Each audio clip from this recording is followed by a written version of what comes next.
आज का दिन कूटनीति के लिहाज से बहुत अहम है क्योंकि रूस के राष्ट्रपति व्लादिमीर पुतिन अब भारत की धरती पर कदम रख चुके हैं। उनका विशेष विमान दिल्ली में लैंड कर चुका है और अब से कुछ ही देर में कूटनीतिक मुलाकातों का सिलसिला शुरू हो जाएगा। आज रात ही प्रधानमंत्री नरेंद्र मोदी अपने आधिकारिक आवास पर उनके सम्मान में एक प्राइवेट डिनर होस्ट कर रहे हैं। ये दौरा भले ही छोटा है, कुल मिलाकर लगभग 28 से 30 घंटे का, लेकिन इसके लिए दिल्ली में सुरक्षा से लेकर लॉजिस्टिक तक जो तैयारियां की गई हैं, वे बता रही हैं कि ये मुलाकात कितनी खास है।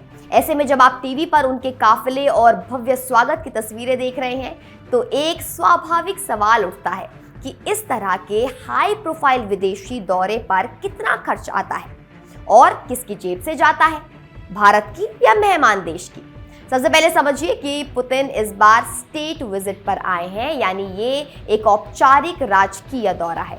कूटनीति की भाषा में इसका मतलब है कि वे भारत के स्टेट गेस्ट हैं और ऐसे मेहमानों की मेजबानी की जिम्मेदारी पूरी तरह भारत सरकार की होती है। जब कोई राष्ट्राध्यक्ष भारत आता है तो विदेश मंत्रालय उनकी मेहमान नवाजी का बड़ा हिस्सा संभालता है।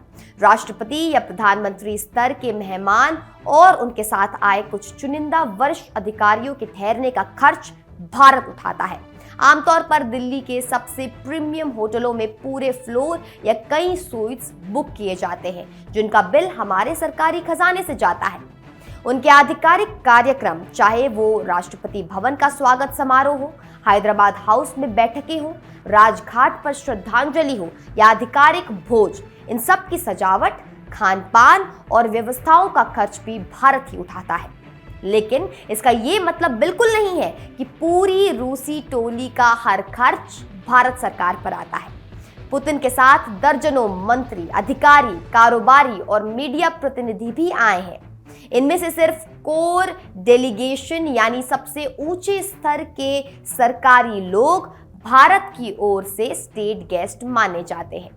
बाकी लोगों के होटल, टिकट और रोजमर्रा के खर्च सब रूसी सरकार या संबंधित संस्थान खुद वहन करते हैं। यानी साधारण भाषा में कहें तो वीआईपी सर्कल का बिल मेजबान देश देता है, लेकिन पूरी भीड़ का, ये जो मेजबान देश है वो पूरी भीड़ का बिल नहीं देता। अब आते हैं सबसे महंगे हिस्से पर, जो कि है सुरक्षा। पुतिन दुनिया के सबसे सुरक्षित नेताओं में गिने जाते हैं। उनकी सुरक्षा 2 लेयर में बटी होती है। बाहर की परत यानी आउटर सिक्योरिटी भारत संभालता है। दिल्ली पुलिस, केंद्रीय एजेंसियां, special commando team, snipers, traffic diversion, रास्तों की नाकेबंदी, एंट्री ड्रोन सिस्टम, सीसीटीवी, ये सब कुछ भारतीय एजेंसियां लगाती है और इसका पूरा खर्च भारत सरकार के खाते में जाता है। लेकिन पुतिन के बिल्कुल आसपास जो उनकी निजी सुरक्षा होती है, रूसी एफएसओ के कमांडो, उनका अपना बुलेट प्रूफ काफिला, उनकी स्पेशल कार और सिनेट, उनका मेडिकल स्टाफ, इन सब का खर्च रूस खुद उठाता है। अक्सर ये गाड़ियां और उपकरण रूस से ही कार्गो प्लेन के जरिए लाए जाते हैं, जिनका ईंधन और ऑपरेशन कॉस्ट भी रूस के बजट से ही निकलता है। यही बात विमान पर भी लागू होती है। पुतिन जिस विशेष राष्ट्रपति विमान से दिल्ली उतरे हैं, उसका ईंधन, मेंटेनेंस, क्रू सब रूस की सरकार वहन करती है। भारत सिर्फ अपने एयर स्पेस और एयरपोर्ट पर जरूरी सुविधाएं देता है। कई बार स्टेट गेस्ट के सम्मान में लैंडिंग, नेविगेशन या पार्किंग जैसी कुछ फीस को प्रोटोकॉल के तहत माफ कर दिया जाता है, लेकिन मोटा मोटा विमान से जुड़े बड़े खर्च भारत नहीं, रूस ही देता है। तो कुल मिलाकर तस्वीर ये है, पुतिन के भारत आने पर जो कुछ यहां हो रहा है, दिल्ली की सड़कों की सुरक्षा, ट्रैफिक प्लान, आधिकारिक कार्यक्रम, भोज, मुख्य मेहमानों के होटल और लोकल मूवमेंट, उसका मुख्य खर्च भारत की सरकार उठाती है। और जो कुछ वहां से आया है, उनका विमान, निजी सुरक्षा दस्ता, स्पेशल कारें और बड़ी संख्या में साथ आए लोग, उसका जो खर्च है वो रूस की सरकार और संस्थानें वहन करती हैं। ये सिर्फ पुतिन के साथ नहीं, बल्कि लगभग हर राष्ट्राध्यक्ष के लिए यही अंतर्राष्ट्रीय प्रोटोकॉल है। जब भारतीय प्रधानमंत्री विदेश जाते हैं तो वहां की सरकार हमारी मेजबानी करती है। अब बड़ा सवाल यह भी होता है कि क्या ये सब फालतू खर्च है?